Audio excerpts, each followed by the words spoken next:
Hello everyone, I'm Captain Logan. Welcome back to the bunker. Today, we're going to take a look at the first few episodes of Arrow this season, and I'm going to tell you how I felt about them. I put out my feelers recently and asked folks just how much of the CW shows this season do I need to take a look at before I see Crisis, because inevitably I feel the need to take a look at the big crossover event this year, Crisis on Infinite Earths. I cannot help but be jazzed about a number of the picks for that show and universes that are going to be pulled into Crisis, and really surprised by some of those picks.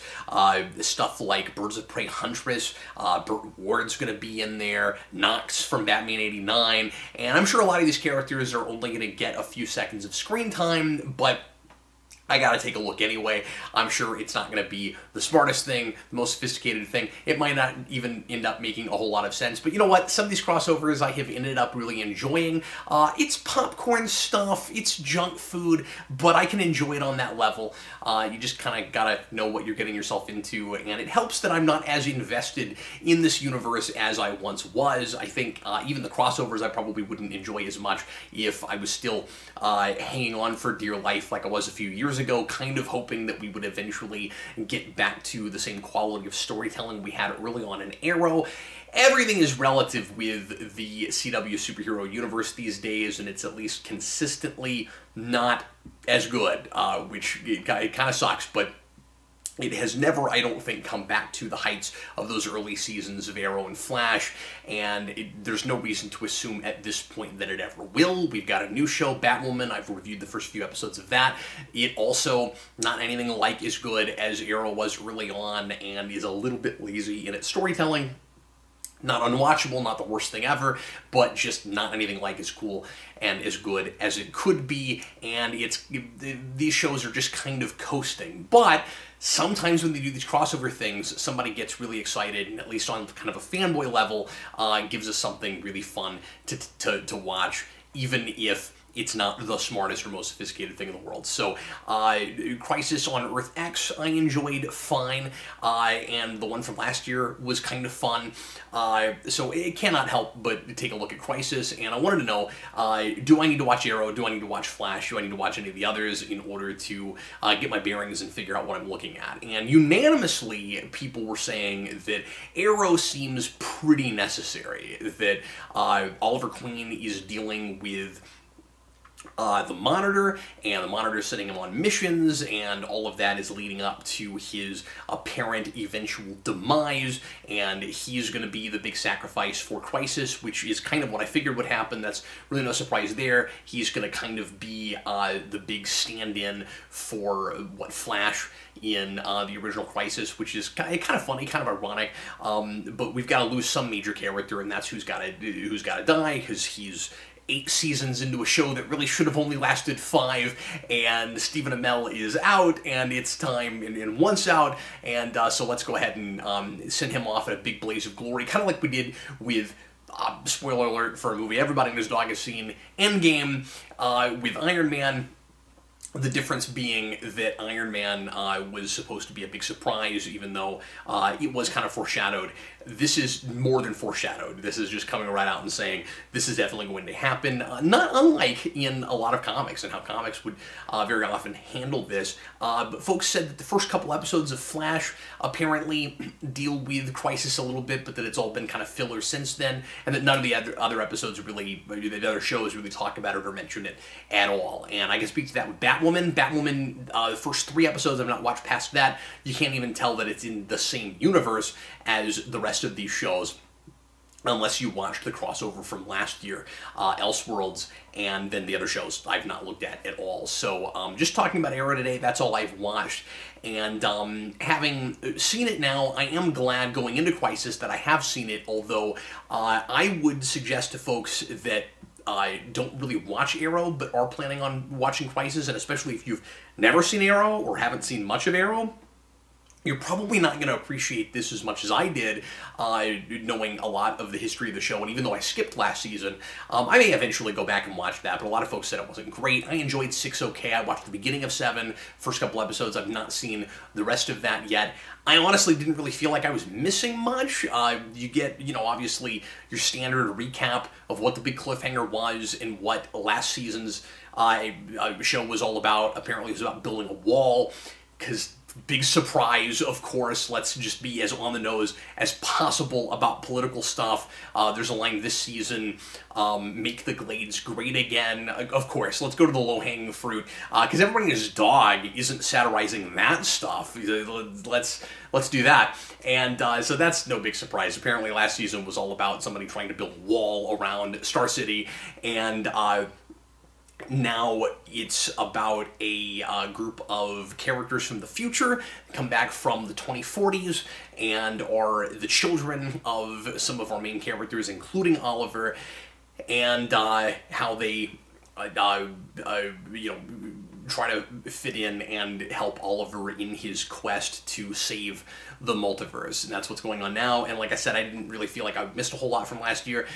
Would still be curious to go back and see how Oliver handled prison and all of that, the whole Supermax thing. But like I said, folks said that it wasn't great, so I didn't feel the need to, binge all of that before I got to this, because I just wanted to look at this in going into Crisis. This season is not surprisingly a reunion season, and that comes with it some good things and some bad things. Like I said, if you're not real familiar with the show or you don't care about Arrow, I would just kind of read some recap or just listen to the rest of this video and get the gist of who the main players are and what's going on, and then just move forward from there. You're probably not going to really like this or appreciate it as much if you don't have a history with the show. The problem with it being so self-referential and, like I said, being a reunion season is that this show has already done a lot of that. It's already kind of done that endgame thing, right? Where it goes back and kind of plays its own greatest hits and brings back characters you haven't seen in a long time, but kind of doesn't do anything new with them, really, and it kind of does corny retcons and retroactive things, and it kind of holds up a big neon sign and says, do you remember this? Do you remember you have failed this city? It's funny because a few years ago, it was kind of a big deal the first time that came back, because it had been a while since Oliver said it, and now we have to throw that in everywhere we possibly can. You have failed this? Okay, we get it. But I will say that this season is handling that stuff more maturely and more subtly, if I can even use that word, than it has some in previous seasons when it's retroactively gone back to older stuff, and especially with flashbacks and time travel things. We're using this season as an excuse to bring back actors you thought you maybe would never see in the show again, to give them one more last hurrah. I think there are several actors that you've already seen for the last time in the show, unless we do real sappy, corny stuff where we try to shoehorn all of them in again in, like, the last episode. I have read that the penultimate episode of the season is supposed to just be a backdoor pilot for the Canaries, or is that show going to be called Green Arrow and the Canaries? I've seen both things reported. If it is Green Arrow in the Canaries, I wonder who the Green Arrow of that show is actually going to be. Because I don't know if this is true, but what I've read is that that show is indeed set in the 2040s, but probably not exactly the future that we've seen in this, because it seems like yet another probably going to be paved over future, because it's Oliver's son William with Diggle's son Connor Hawke and Oliver's daughter Mia. There's another character in there who, spoiler alert, ends up dying before they get brought back in time by the Monitor. And they're fighting the Deathstroke gang, and that gets taken care of pretty quickly, where that gang kind of conveniently starts to be formed in our time, but we've already sort of stopped that, so I don't know if when we get back to the future, if it's going to look just like it did or not. And I suspect not. I suspect we've kind of paved over that now. But anyway, so apparently that show, when we do that backdoor pilot, is supposed to be set in the future also, and it's I assume will feature some of those characters, but also others, and I've not looked into it any much, anywhere past that. I've seen a lot of criticism that the second to last episode of Arrow isn't going to feature Oliver Queen, that Stephen Amell's not even going to be in it, and does that show really need a backdoor pilot, especially because so much of the season already has been about establishing some of what that show is going to be, although again, I imagine it won't look exactly like that. So that's why I say the last episode, if we shoehorn all those characters in. But anyway, so, like, I think we've seen, Oliver's mother for the last time. She's in Earth 2 in the first episode of the season. I think we've probably seen Tommy Merlin for the last time, where we finally cast him as the bad guy, like was expected all those years ago, that he would turn out to be behind some stuff in one of the early seasons, and then we just didn't do that, and the reveal of that villain wasn't anything like as interesting as that might have been. Even if it was kind of the obvious way to go, a lot of us really wanted that, including myself, and it was weird that we never did it. There were other opportunities to take a not as interesting villain as we had and make it turn out to be Tommy Merlin. We never ever did that. Finally, it's in one episode, and of course that actor's great. It's a lot of fun to see him come back and be evil, and the reveal that his father is not actually the bad guy is kind of fun, although not altogether surprising. And then it turns out to be Tommy Merlin, and he's doing the undertaking like 7 years too late, and the whole thing that Oliver has to learn that episode is that even though he's made mistakes and he's killed people, and sometimes it seems like he causes more problems than he solves, this is what the world would look like if he wasn't in it at all, and if he'd never come back from the island. And really convenient that you have a villain who's doing almost exactly the same thing. It's not the earthquake machine, but it's a similar undertaking. It's called that he's doing almost exactly the same thing that his father did in our universe, but a bunch of years later, just so that it coincides with Oliver returning from the island. And he's not even returning from the island, he's showing up from another universe. And so, I don't know, all of that is really easy and kind of lame. But lamer is that Tommy Merlin in that episode gets beaten by a speech where Oliver just gives him your real standard sappy, you are better than this speech, and then Tommy says, hey, that's a good speech, and then he decides to turn his whole life around from there. Meanwhile, later on, there's another bad guy. Is it JJ in the future, or is it someone else? I can't remember. There's another bad guy where a very, very similar speech is given, and he's like, yeah, well, nice try, but I'm still evil, and it's very cartoon writing and really silly, but if you wanted to see Tommy Merlin get to be evil and see that actor play that, you do get to see that this season, so that's cool. So probably the last time we've seen him, probably the last time we've seen Quentin Lance. The most recent episode is your standard causality loop, like cause and effect in Star Trek: The Next Generation et al. Like, of course, Groundhog Day and Happy Death Day and Edge of Tomorrow.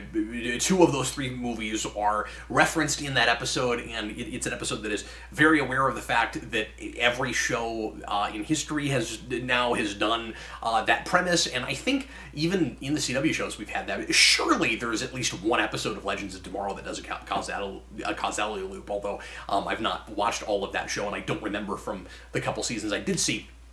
But anyway, it's kind of fun, but it's so routine that it's almost apologizing for doing that premise, and Oliver figures it out so quickly and gets so used to being in a time loop that it's not even that big of a deal, where it's like, okay, so I know how this goes, right? I've seen this TV show before. Like, there's going to be some kind of win condition, and I'm going to solve that, and then the day is going to reset. Like, there's some lesson I'm supposed to learn, because that's what you do with these things, and this is going to be kind of another Christmas Carol thing where I've got to learn some kind of lesson to break myself out of this, and then I'm good. And that's what happens. And Laurel also gets caught up in it, Earth 2 Laurel.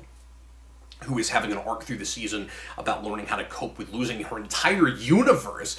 And she is also not all that fazed by this, but that's all kind of just an excuse to bring back Quentin Lance. Each of these episodes is really just an excuse to bring back a major character and get to live with them again and give them kind of some fun stuff to do before we say goodbye to them. Not all of them leaving right away, coming back just for a minute and going, which I really appreciate, particularly with the case of Roy Harper, who comes back, and it looks like he's going to insist on only helping Diggle with this one mission, and then Diggle kind of convinces him, proves that he should stick around, and then he indeed says that he will, and so I expect to see more of him. And that's exciting, partly because I always liked that character, and he's a nice, tragic character, and it'll be good to see him get to kind of make up for some past mistakes. And he's still got the Mirakuru thing. I think it's Mirakuru that's caused his bloodlust, and he's still trying to get over that. And it's kind of a easy on the nose message, but he's got to learn that he can't do it by himself, and that we make that too literal because these shows love to do this, where instead of it just being it takes other people to help him figure out how to get out of it, he literally has to be around other people in order to break out of it. But it's weird that he didn't discover this any earlier.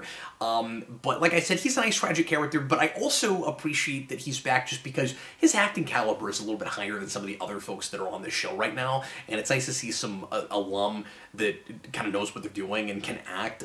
Some of the new characters are too wet behind their ears, and I mean that about some characters that have been with the show now 2 or 3 years. I feel that way about Dinah. I've never liked her. I've tried. I just can't get excited about that. The new Black Canary. And then same thing with Wild Dog. He's okay. He's grown on me a little bit. Not a great actor, but the new the new guard, the kids from the future. Some of them are better than others, but they're all just real inexperienced and again, very wet behind the ears, and feel like they need some time to really grow into their roles and into acting in general. Particularly Mia, who is a character who is growing on me, but an actress who I think is struggling a little bit, and she's doing the best she can. Don't get me wrong. I just don't think she's real experienced. William I like a lot, older William. I think he's actually pretty good. I buy him as being the same guy as the kid who was playing him before. I buy him as being Oliver's son. And Connor is fine. Not super impressed with him yet, but he does an okay job. But anyway, I'm kind of jumping all over the place. There's a lot of characters to sink our teeth into here, but Quentin Lance is brought in just to die again and to get to be in the show for one more minute. And the whole point of the causality loop is for Oliver to learn that he can't save everyone, and that sometimes he has to let people go. And I don't know why exactly it was so important for the Monitor to teach him that lesson right then. It doesn't really seem to have a lot to do, to me, with the big thing that he's trying to get Oliver to understand and appreciate, which is that he can't save himself, which Oliver has honestly already kind of accepted, right? Like, he said, I know I'm going to die, and I have to, try to help save the multiverse first, and then I've just accepted I'm going to die after that. So I don't know what exactly would have happened if the Monitor hadn't put him through this elaborate scheme in order to get him to be okay with Lance dying again. It kind of seems like a real forced excuse just to do that premise and to have that episode, I thought. But the biggest issue with the season is what is kind of the issue I always have with this show, which is we just can only think of like 3 major conflicts, and we keep having to kind of press a reset button character-wise so that Oliver has to keep relearning the same lessons over and over and over and over again. So you have, in all 3 of these we've already done this season, you have a situation where Oliver or some other character, but in this case it is Oliver, has to stop someone from killing someone so that they don't lose themselves, as Oliver at one time almost did. So you have that whole thing. Or alternatively, sometimes it's Oliver once again having to decide he's not going to kill people, which we've done a billion times in this show. And like I said, we have to kind of just keep regressing his character in order to do that. So there's that situation, the, oh no, you will lose yourself if you kill someone thing. And then there's the kind of double beat of protection. So the lying to protect people thing, and the not letting people go out and play in order to protect them thing. And we've done both of those already several times this season. And it just feels like we're out of ideas and we're spinning our wheels, but we're trying really hard to look dramatic and like our characters are actually learning something and growing. Besides that, though, it's been kind of a fun season so far. Like I said, there's a lot of kind of contrived stuff in order to get back into familiar situations and familiar locales, but it doesn't feel as corny and hokey as it has in some previous seasons. I think, I praise Season 6 as getting kind of back to basics a little bit, and this is back to that again. I think this is every bit as good as 6, maybe even so far a little bit better than that. And I'm a little bit conflicted because, like I said, we're kind of just repeating ourselves and doing some of the same things again in order to re-experience things that people have liked about the show. And it's like, well, you could just go back and watch it, but I guess we got to do something for this last season. But at the same time, it also feels more authentic than it has some in the past. It's a little bit more sober. Like I said, some of the character drama doesn't work great, but some of it works surprisingly well. I've been okay with Earth 2 Laurel this season. She loses her whole dimension in that first episode. So not only do we bring Tommy Merlin back for just one episode to be evil, but then we immediately kill him and his entire universe. And Laurel is having to cope with that, and you expect her to be so desperate to bring back her universe that she'll do anything. And that's not where it ends up going, which I really appreciate. Again, standards are different for this than for some other things. I was impressed with it for not going that really obvious direction. Even when she's tempted and given the chance, maybe, to bring back her universe by throwing her friends under the bus, she's told by the Monitor, who the season's been keeping really ambiguous as to whether or not he's on our side or whether he's actually the cause of the destruction of the multiverse. And at this point, it's playing it like we're supposed to be on his side again, that we're supposed to trust him. And of course, having read Crisis and knowing a little bit about the Monitor and the Anti-Monitor, I assumed that he would end up being as benevolent as he can be, and that the real culprit for destroying the universe will be some kind of an Anti-Monitor. And I think I've seen the Anti-Monitor's face in some of the advertising, but I can't remember. So there's an episode, I think it's the second this season, second or third, where we go back to Nanda Parbat with the ex, now League of Assassins, and we try to find out whatever they might know about the Monitor. And he's in a book and said that he's supposed to bring about the destruction of the multiverse, and of course it looks just like him. And it's kind of silly, like how photorealistic the picture of him is. And then we find out that that's actually not the case, and so my assumption is that that's the Anti-Monitor. But I guess we'll find out. But anyway, so I don't... There's all this mass manipulation stuff, and these shows are terrible at this, so my assumption is that this will not actually all really add up, and that it's kind of just flying by the seat of our pants, and retroactively we'll say that everything the Monitor has done was leading toward whatever it is that he has Oliver do in order to save the universe before he dies.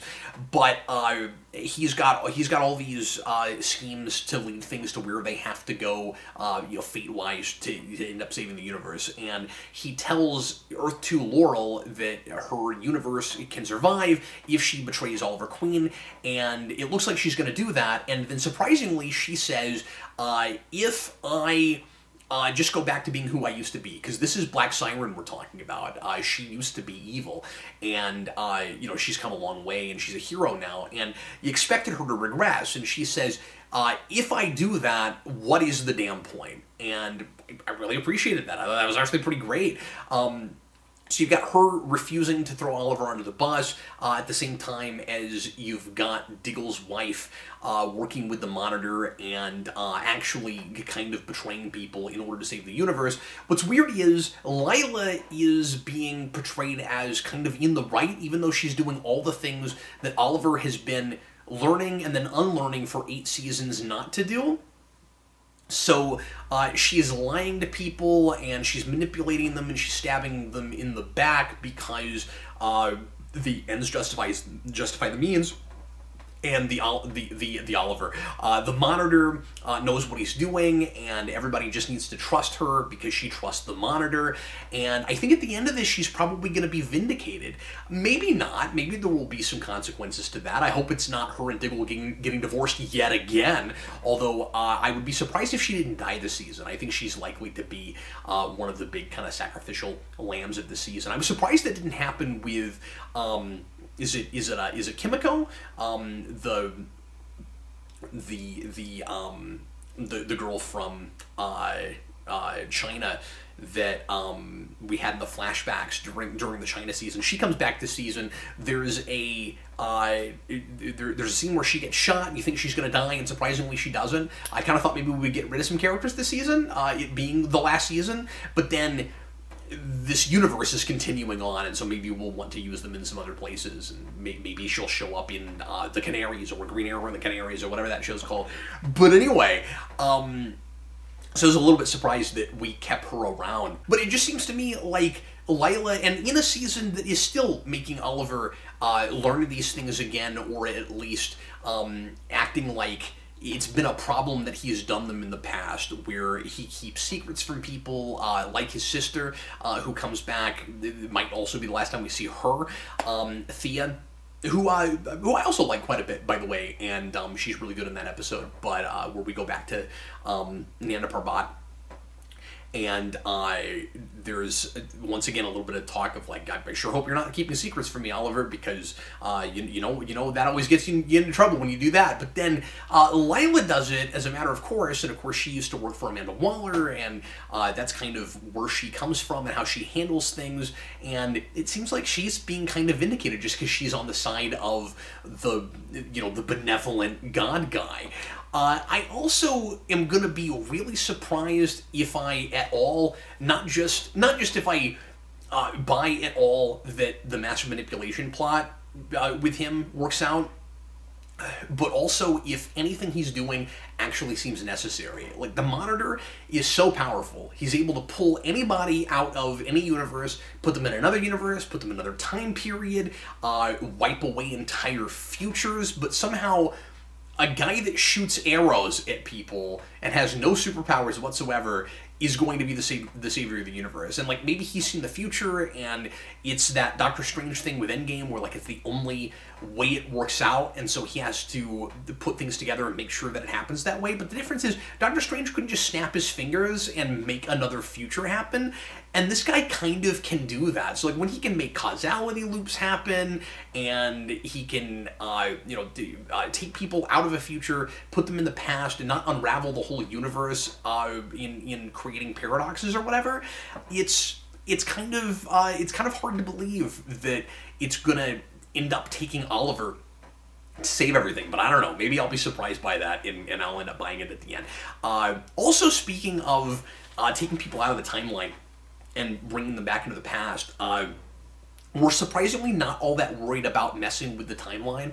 The kids from the future don't seem to really mind that much if they end up paving their whole future over, and like, they don't live in the best future. It's not exactly post-apocalyptic. William's a billionaire and has a great job in a great company, and he talks about the ways in which the future is not horrible, and so you'd think that it would be, at least, even if they decided for the sake of saving the universe, they'll sacrifice their future, they'll sacrifice their present, I should say, you'd think it would be harder for them. But all of them very readily start giving up information, and the only information they don't immediately give up is because it's hard for them to say and they don't want to hurt people's feelings. So it's difficult for Connor to tell his adoptive dad, who, by the way, he met as a little kid like 5 seconds before he meets as an adult.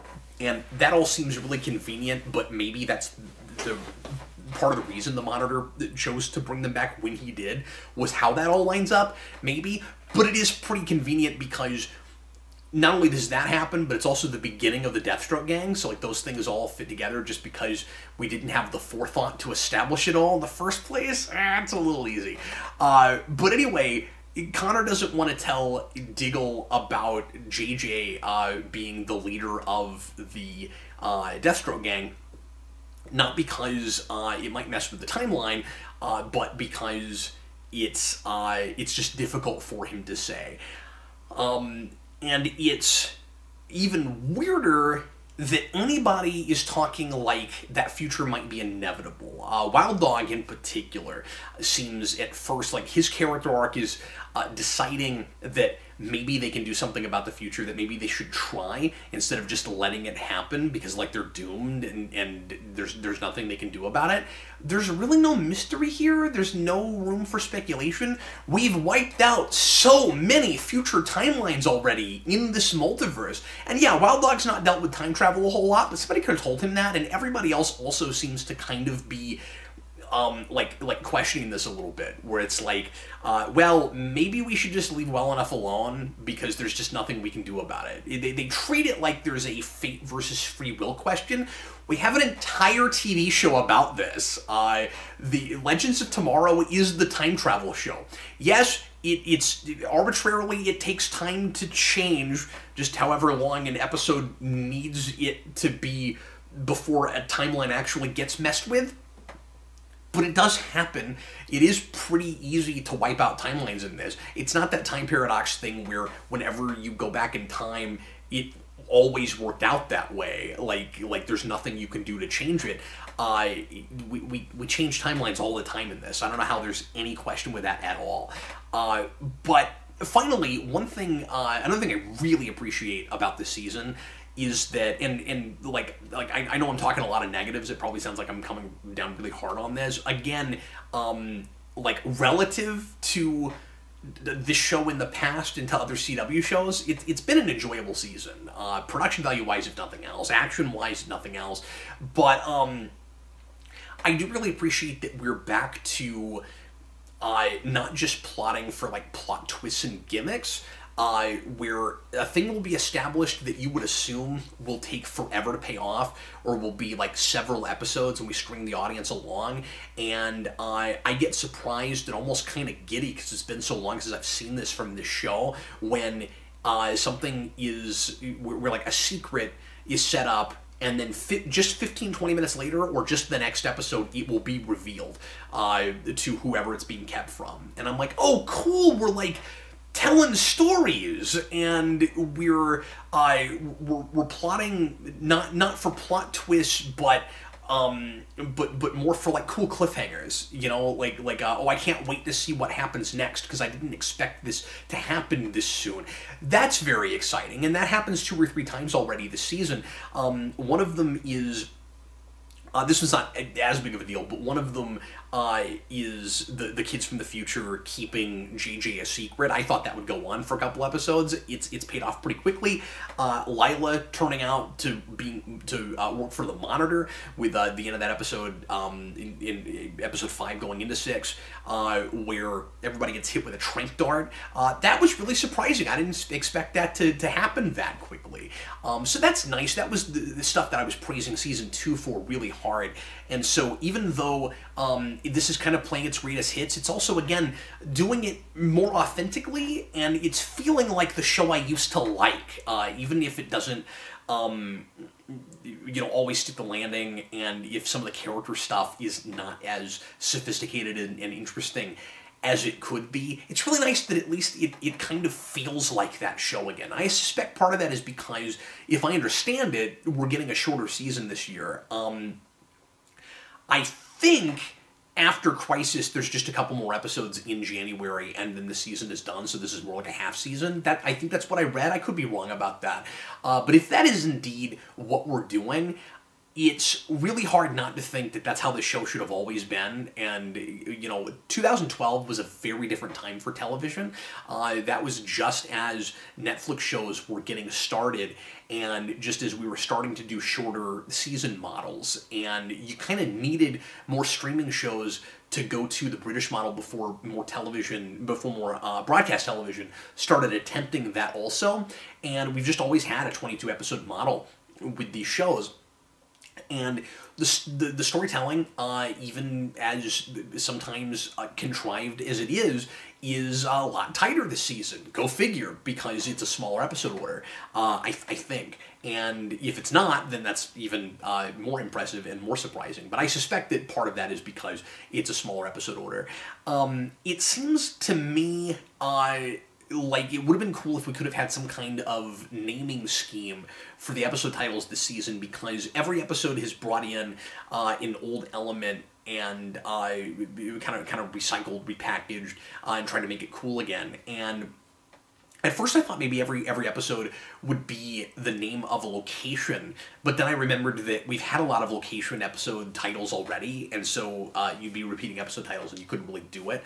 Like the first episode of the season is called Starling City, because in Earth 2 we haven't called it Star City yet, so it's called Starling City. Well, we never used that episode title, but I think Nana Parbat might actually be an episode title. I don't remember, but so each episode is not able to be called the place we go, and we also don't go to a different place every time, but it would be cool if they could have all been named after the elements, each of the places we go. So one is one set in another universe version of Starling City, and then the next one is set in Nana Parbat, and then the next one is set in China, and then we have one set in Russia, and we go back and we meet Oliver's old friend from the gang that he ran around in Russia, and he is back to his old self and exactly like he used to be. And it's not like we're pretending like he and Oliver didn't have that big feud they had a couple of years ago, but I wouldn't have thought they could ever exactly come back from that. I mean, he turned into kind of a mustache-twirling villain, and fought better of it at the end, but still was angry with Oliver, and they seem to have things they would never sweep back under the rug. But this is a reunion season, and they have to be friends again. And so, there's a couple of touching moments between them, but I think some of that is too easy, and that they kind of force that friendship back to where it used to be in order to manufacture those moments. There's no other way to get that, but then maybe you just shouldn't do it. But then I guess if I have to see him one more time, I'm glad he's not a bad guy. But anyway, so that's what I have to say about that so far. Like I said, if you like the early seasons of Arrow and you're going to watch Crisis anyway, I would recommend going through this. And again, relative to this show and to these shows, I am feeling it. I'm going to assume that you probably can get away with not seeing this if you want to just watch the 5 episodes of Crisis. But there's going to be so many characters in that, and I imagine that the kids from the future are going to be somewhat major players in that, so it might be nice to be familiar with them already, and to at least know the premise of this stuff before you walk into Crisis. But it does feel like kind of road to Crisis, kind of prelude stuff, before it feels like these are actually major chapters of Crisis before we even get to Crisis, which is certainly a good thing. But it's so while it is true that this stuff isn't all filler, and that it really does have to do with Crisis and what's going to happen in that, the bigger goal here, I think, is to go back through Arrow's greatest hits. And so if both of those things sound intriguing enough or fun enough to you, you might want to go take a look. And otherwise, I would skip it, if especially if you've never watched Arrow before. Anyway, thanks a lot for watching. Sure appreciate it. And I will definitely see you for Crisis Talk when we get to Crisis on Infinite Earths. It's funny because we used to have a show called Primetime Crisis, and now we're actually going to have a show called Crisis, and we could be talking about it on Primetime Crisis, but I don't actually do that show anymore. So, you know, what I'll be doing is exactly what that show was. It's just not called that anymore, and it'll have a sign flip. Anyway, thanks again for watching. Leave your comments if you've been watching Arrow and tell me what you think about the season so far. And in the meantime, I'm Captain Logan, and thanks so much for watching.